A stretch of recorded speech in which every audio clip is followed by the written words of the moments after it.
Et salut à tous, c'est Falk, j'espère que vous allez bien. Et aujourd'hui on se retrouve pour la 25e hebdo Bundesliga de cette saison 2025-2026. Et ce week-end, c'est simple, on s'est tout simplement régalé. Énormément de buts ce week-end et on commence directement avec le match entre le FC Bayern face au Borussia Mönchengladbach.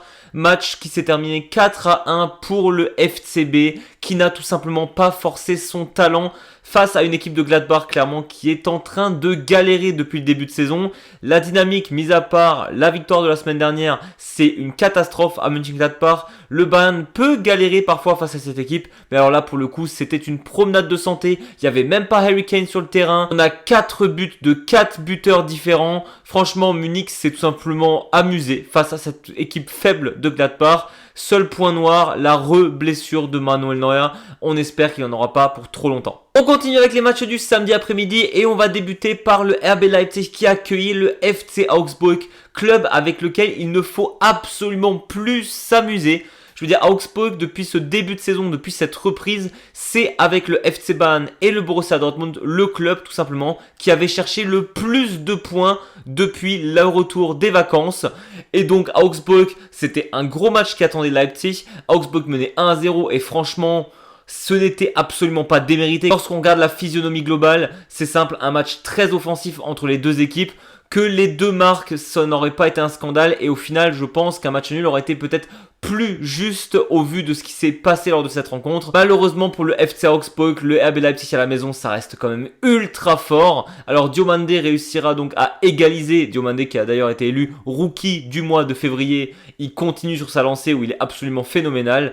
Il égalisera.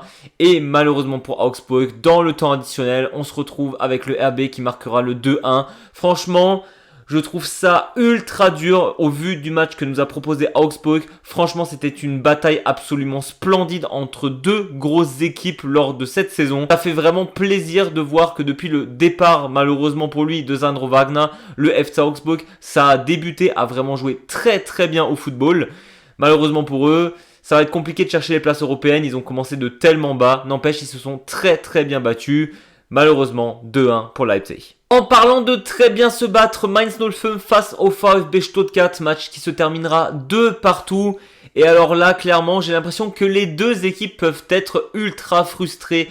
On a évidemment, c'est comme pour Leipzig juste avant, le VfB Stuttgart qui est censé dominer, qui a clairement la possession de balle, mais qui ne sait pas trop quoi en faire. On a une équipe de Mainz 05 qui défend ultra bien sa zone, et Stuttgart ne trouve pas les ressources afin de trouver la faille qui fera flanchir cette équipe de Mainz 05 lors de la première mi-temps. Mainz marquera même le 1-0 et continuera à défendre très très fort. Les grosses actions viennent surtout soit de coups de pied arrêtés, soit de contre-attaques éventuelles. Malheureusement pour Mainz, à un moment donné, tu dois flancher lorsque l'autre équipe joue au football. Stuttgart égalisera et marquera dans la foulée le 2-1. Là, on voit que Mainz a clairement lâché prise et était tout simplement fatigué. Et là où Stuttgart peut s'en vouloir, c'est qu'ils avaient clairement de quoi marquer le 3-1 et de finir cette rencontre. Ça n'a pas été le cas et on a même Mainz qui reviendra, qui égalisera dans le temps additionnel. Alors que franchement, c'était très très mal parti pour eux du moment où Stuttgart avait tout simplement marqué le premier but. Mainz réussira donc à égaliser 2-2. Mais comme dit, je pense que les deux clubs peuvent être frustrés de ce résultat. Et sinon, dans le plus grand des calmes, on a Dennis Undav qui a 4 ou 5 buts marqués de suite maintenant. C'est plutôt pas mal. On a ensuite le VfL Wolfsburg qui a joué contre le Hamburger SV, un match ultra décisif dans cette course à la relégation. C'est simple, on a 5 voire 6 clubs maintenant qui doivent absolument chercher chaque petit point, chaque match compte. Et Wolfsburg, on rappelle, est 17ème actuellement. Et après ce match, continue à être 17ème. Le HSV gagnera dans un match où il y a eu 3 buts avec 3 pénaltys. Ce qui est assez rare. Mais mon Dieu que c'était difficile pour les deux équipes. Bon déjà, big up aux fans du VfL Wolfsburg qui m'ont fait mourir de rire tout simplement. Je veux dire, les banderoles d'avant-match qui explicitaient clairement à leurs joueurs qu'ils ne seraient pas derrière eux éternellement au vu des prestations que nous montre le VfL Wolfsburg maintenant depuis plusieurs semaines. Et au fur et à mesure que le match continuait, les supporters ont commencé à mettre d'autres banderoles où ils disaient clairement qu'ils n'avaient plus leur confiance, donc les fans ne font plus confiance à leurs joueurs. Franchement, au vu du match qu'on a vu, ça se comprend. Wolfsburg avait 1 milliard de fois l'occasion de marquer le 2-0 contre ce HSV-là, avait même des actions totalement gag. Je veux dire, à un moment donné, le défenseur qui perd le ballon devant l'attaquant qui va tirer à côté. Enfin bref, il y avait énormément de trucs gag lors de cette rencontre. Et Wolfsburg, on voit que la confiance, elle n'est plus là, que ce soit du côté des joueurs, du manager qui s'est d'ailleurs fait virer. On rappelle que Paul Simonis s'était viré. On a un deuxième coach qui vient de se faire virer. Et on a Dieter Hecking qui reprend la suite. Hecking, qui, on rappelle, s'était fait virer de Bochum cette saison. Mais personnellement, Hecking, je pense que c'est typiquement le genre de coach qu'il te faut pour essayer de sauver ton club. Donc on verra bien, mais ça sent ultra mauvais du côté du VfL Wolfsburg, alors qu'ils ont, on rappelle, le 6e plus gros budget de Bundesliga au niveau des transferts faits l'été dernier. Ça pue un peu. Match qui pourrait aussi paraître à sens unique, mais qui ne l'a pas été. Heidenheim contre le TSG Hoffenheim. Alors Hoffenheim, qui on rappelle, fait une très belle saison, qui ces 2 derniers matchs a vraiment chié dans la colle. Malheureusement pour eux, ils devaient au moins en gagner un. Ils n'ont pas gagné un seul des 2 derniers matchs. Là, ils sont venus un peu énervés à Heidenheim et ont donc gagné 4-2. Mais là encore, oui, le score est en soi flatteur pour le TSG, qui n'a jamais vraiment été inquiété au vu du score du match. Par contre, je trouve que cette équipe de Heidenheim s'est vraiment très bien battue. Et sincèrement, quand on voit le score, c'est étonnant parce que le TSG menait tout simplement 3-0 avant que Heidenheim marque le premier but. Mais ils ont eu de vraies occasions. Merci à la défense du TSG et à Oliver Baumann d'avoir fait un taf monstrueux. Sinon, ça aurait pu être beaucoup plus serré. Heidenheim pouvait tout simplement marquer déjà l'égalisation, ce qui aurait compliqué drastiquement les choses pour le TSG. Ça n'a pas été le cas, 4-2. Mais un vrai match de Heidenheim qui n'a malheureusement pas la défense nécessaire pour se défaire des attaques absolument monstrueuses de cette équipe de Hoffenheim cette saison. Je viens de rechercher le nom parce que j'avais oublié son nom de famille. Je trouve justement que Kabak, le défenseur central de Hoffenheim, a fait un match monstrueux. Et ce week-end, je me suis sincèrement régalé. J'étais sur place pour le match entre le SC Freiburg et le Bayer Leverkusen. Et avant la rencontre, j'étais pas forcément hyper confiant. Je me suis dit bon, SC Freiburg Leverkusen, au vu de la saison, on va avoir un vieux 2-0 ou un 2-1 à la limite. On va pas espérer trop de buts. 3 partout.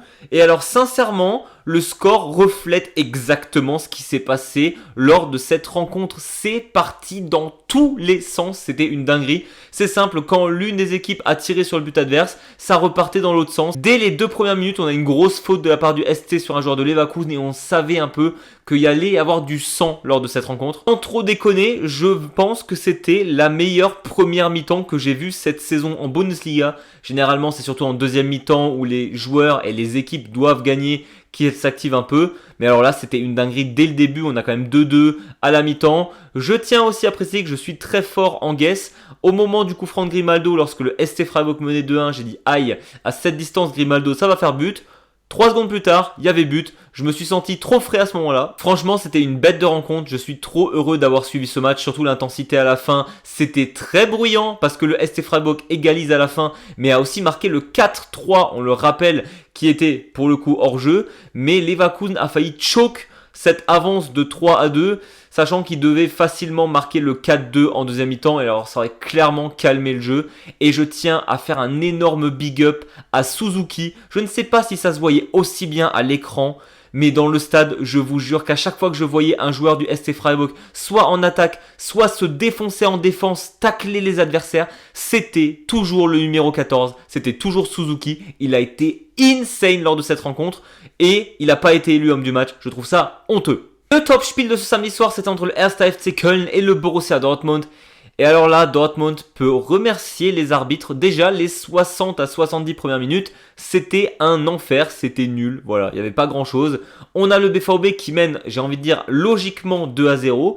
Et qui, comme souvent cette saison, s'arrête de jouer. Et alors que Köln est à 10 contre 11, on le rappelle, Kaminski revient à 1-2 juste avant la fin. Et là, Dortmund panique complètement parce que c'est très facile d'arrêter de jouer, mais se remettre à jouer correctement, c'est difficile. Köln était vraiment meilleur lors des 30 dernières minutes alors qu'ils avaient un joueur en moins.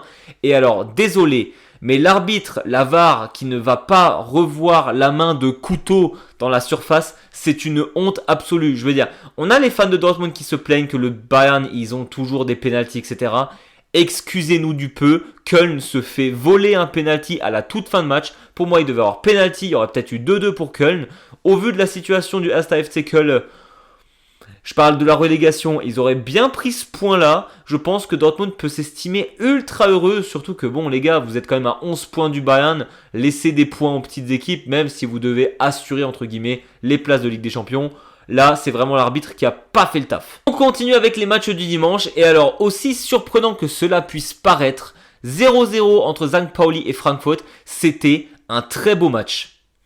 Franchement, la première mi-temps, St. Pauli avait largement de quoi marquer. L'Eintracht pareil. Alors oui, on a deux clubs qui peuvent se montrer un peu difficiles parfois. Et encore Francfort, on n'arrête pas de dire qu'ils ont une super attaque. St. Pauli, ça va vraiment mieux. Je ne sais pas ce qui s'est passé footballistiquement, mais cette équipe commence à vraiment jouer au football. Ce qu'on n'a pas eu depuis un moment maintenant, depuis tout simplement le début de saison où ils n'étaient pas mauvais. Francfort, il pouvait aussi marquer, mais le football, c'est compliqué à Francfort. J'ai l'impression en ce moment, on a une bonne défense, étonnamment aussi. Et à la fin, le stade du Millerntor qui vraiment push à fond son équipe pour essayer de marquer. St. Pauli avait 2-3 actions vraiment nettes. 0-0, mais très intense au niveau du match, que ce soit au milieu de terrain, que ce soit en attaque, en défense. C'était une super rencontre. Et c'est plutôt rare de dire des choses bien sur un 0-0. Donc, croyez-moi, je me suis pas ennuyé. Mais clairement, ce 0-0 et ce point pris fait plus plaisir à St. Pauli qu'à Francfort, qui essaye quand même, tant bien que mal, de revenir sur les places européennes. Et quand je dis que je me suis régalé ce week-end, je me suis régalé parce que le Bayern a gagné, je me suis régalé au stade samedi, et dimanche, Union Berlin contre le Werder Bremen. Et pour une fois que je peux dire quelque chose de bien pour Union Berlin, c'était un super match parce que Bremen les a explosés. Alors oui, c'est clair que c'est toujours plus facile quand tu es à 10 contre 11. Bremen, grosse faute dès le début, penalty pour Union. J'étais en mode voilà, ça c'est mon équipe. Finalement, quelques minutes plus tard, faute complètement inutile et grossière de la part d'un joueur de Union Berlin. Et ensuite, Bremen a tout simplement déroulé. Deman a mis une frappe que je ne pensais pas possible pour un joueur du Werder Bremen. Et ensuite, c'était tout simplement meilleur. 4-1 à la fin. On a même le jeune Kovic qui venait à peine de rentrer sur le terrain, qui marquera le 4e but. On a mis au Backhaus qui fait tout le terrain pour venir célébrer avec son équipe. Ça fait tout simplement trop plaisir de revoir Bremen gagner des matchs. 2 matchs de suite avec une victoire. Champagne. On arrive au top et au flop et sincèrement j'ai tellement de choses positives qui me viennent lors de cette 25e journée que je n'arrive pas à me décider. Donc on va englober tout ça et on va dire cette 25e journée, que ce soit le vendredi soir, le samedi dans la journée, le dimanche, je me suis régalé. Donc merci à la Bundesliga, merci à tous les buts qu'on a eu le droit ce week-end, c'était super. En flop, j'ai beaucoup d'actions cocasses qui me viennent en tête, mais on va quand même choisir le changement d'arbitre. Je veux dire littéralement, lors du match entre St. Pauli et Francfort, on a un arbitre de touche qui change avec le 4e arbitre parce qu'il s'est blessé. Et du coup, il y a eu un changement en plein match. J'ai trouvé ça hilarant. Du coup, on va dire que c'est quand même le flop de la semaine d'avoir un arbitre qui ne s'est pas assez échauffé. Petit point classement, et je pense que ça va être comme ça jusqu'à la fin de saison. Le FC Bayern est premier de Bundesliga avec 66 points.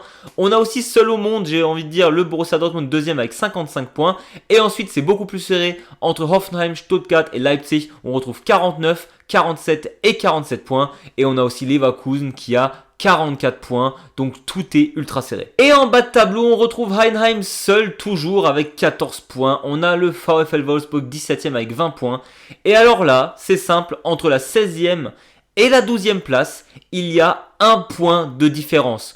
Donc, on va dire que St. Pauli est peut-être actuellement 16e, mais ça ne veut absolument rien dire. Et c'est pour ça que je n'ai pas tout simplement un seul match à suivre la semaine prochaine, c'est la relégation qu'il faut suivre qui est absolument dingue. Et on a donc Gladbach, St. Pauli qui va être décisif comme pas possible. On a Bremen-Mainz et dans une moindre mesure le HSV contre Köln. Voilà, tous ces matchs-là vont être ultra décisifs pour la fin de saison. Très hâte de voir ce qui va se passer. Voilà, c'était tout pour moi. J'espère que cette vidéo vous a plu. Si c'est le cas, n'hésitez pas à vous abonner et mettre un gros pouce à l'eau. Nous, on se retrouve très vite pour de nouvelles vidéos foot et Bundesliga. Et d'ici là, je vous dis... Servus!